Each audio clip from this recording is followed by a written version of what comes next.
One of my favorite quotes is, "All phenomenon exist by way of convention. Nothing is inherently existent." This was written by Geshe Kelsang Gyatso, a respected Buddhist scholar. This sentence signifies a profound Buddhist teaching on emptiness. According to this understanding of existence, all phenomenon are of the same fundamental nature. This nature is emptiness, or more simply, nothing exists from its own side. In the end, the nature of all things is unfindable, hence it is empty. Whether or not this epistemology is sound, I believe that much can be learned from the Buddhist understanding of conventions, or the terms we use to label phenomenon. Alan Munslow, in his book Narrating the Past, wrote, "To understand the nature of history, we need to know what happened, but not then assume that this is the basis for knowing what it means."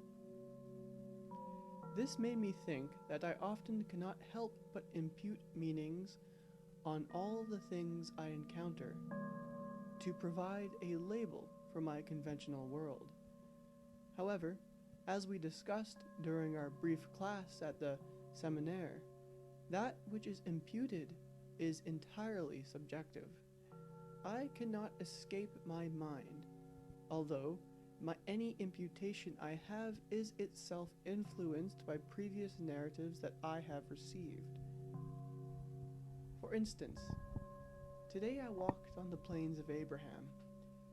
This is or has been a green space, a recreational space, a historical space, a productive space, a residential space, a space for federal presence, or even all at once.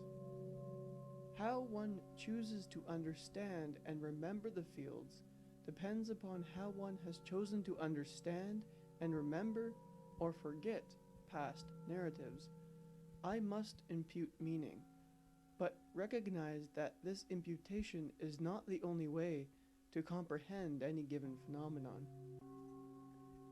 Until I received a narrative that informed me that there is a massive reservoir located under the grounds of the park, I would never have perceived this place as such.